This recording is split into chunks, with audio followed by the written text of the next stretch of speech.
Stadium इकडे होत आहे, त्याच्यानंतर आता जे पेणला मुख्यमंत्र्यांनी ही जी ग्रोथ सेंटर सांगितलं तिथे साधारण 5,000 एकरवर हे ग्रोथ सेंटर होत आहे. याच्यामुळे निश्चित आता एक एअरपोर्ट झालं आणि इथे स्थानिक आणि प्रकल्पग्रस्तांना प्राधान्य दिलं. 27 गाव कमिटी आणि आपण सर्वच राजकीय पक्षांनी त्यांना सपोर्ट केल्यामुळे आधी 27 गाव कमिटीची लोक लागली, आता बाजूची स्थानिक लागत आहेत.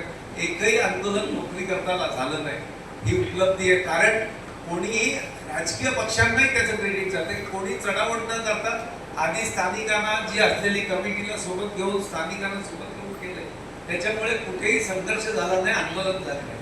आणि आता यापुढे या ठिकाणी ज्या प्रचंड पोटेन्शियल येत आहे त्याच्यामुळे निश्चित उद्याच्या काळातील माझ्या इथल्या बेरोजगारांच्या हाताला या बजेटमुळे सपोर्ट मिळेल.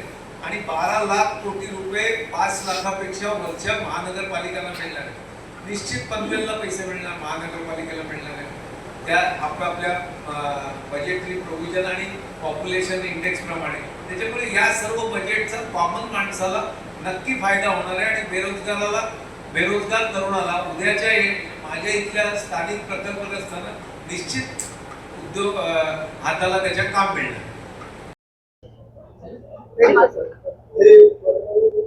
आज 1 तारखेला केंद्राचं अर्थसंकल्पीय बजेट हे आपल्या अर्थमंत्री निर्मला सीतारामन मॅडम यांनी मांडलं आणि खऱ्या अर्थाने मोदीजींच्या नेतृत्वामध्ये केंद्र शासन जे विकसित भारत हा संकल्प घेऊन काम करत आहे त्याला त्या प्रगतीला गती देण्याचं काम या बजेटच्या माध्यमाने झालेलं आहे. याच्यामध्ये कोकणाला विशेष करून आणि महाराष्ट्राला एक चांगलं स्थान या बजेटमध्ये भेटलेलं आहे. फार चांगल्या पद्धतीची निधी ही शहरी विकासासाठी आणि त्याचबरोबर ग्रामीण भागातल्या व्यक्तीच्या विकासासाठी हा भेटलेला आहे. प्रत्येक 2 टायर 3 टायर सिटी डेव्हलपमेंटसाठी चांगल्या पद्धतीचा निधी हा केंद्र शासनाकडनं उपलब्ध होणार आहे. त्याचबरोबर शेतकऱ्यांसाठी शेती उत्पादकता वाढवण्याच्या दृष्टिकोनाने निधी हा केंद्र शासनाने मंजूर केलेला आहे. मत्स्यपालनच्या दृष्टिकोनाने अमृत सरोवर या योजनेचा लाभ हा निश्चितपणे त्यांना भेटणार आहे. या फिशरीज इंडस्ट्रीला त्याच्यामुळे प्रोत्साहन भेटणार आहे. त्याचबरोबर आपल्या इकडचं मेट्रो असेल, त्याचबरोबर हाय स्पीड फ्रेट कॉरिडॉर असेल, त्याचबरोबर जलवाहतूक असेल, यालाही प्रोत्साहन देण्याचं काम खऱ्या अर्थाने या केंद्राच्या बजेटच्या माध्यमाने झालेलं आहे. मी या बजेटवरती पूर्णपणे समाधान व्यक्त करताना एक चांगल्या पद्धतीचं बजेट निर्मला सीतारामन मॅडम यांनी मांडलेलं आहे. आणि याच्यामध्ये देशाची प्रगती होत असताना महाराष्ट्राच्याही प्रगतीला चांगल्या पद्धतीची गती भेटणार आहे असा विश्वास मला आहे.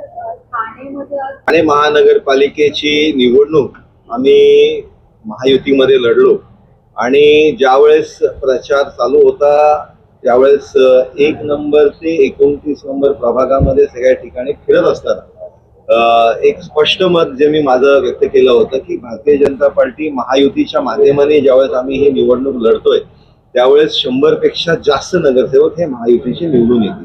आणि त्याचं कारण होतं की जे आपल्या देशामध्ये मोदीजींच्या नेतृत्वामध्ये काम चालू आहे, राज्यामध्ये आज फडणवीस साहेबांच्या नेतृत्वामध्ये फार मोठ्या प्रमाणात प्रगती चालू आहे. वेगवेगळ्या क्षेत्रामध्ये आज उद्योगधंदे उभारले जात आहेत, त्यांना प्रगती भेटते. त्याच्यामुळे निश्चितपणे लोकांनी या गोष्टींवरती विश्वास ठेवला आणि हा विश्वास ठेवत महायुतीच्या आमचे जे उमेदवार होते त्यांना फार चांगलं बहुमत या इकडे भेटलं.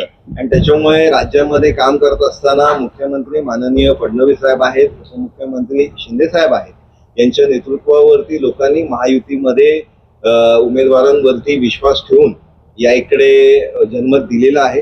आणि त्याच्यामुळे जवळजवळ 100%चा स्ट्राईक रेट भारतीय जनता पार्टीने ठाणे महानगरपालिकेच्या निवडणुकीमध्ये मेंटेन केला.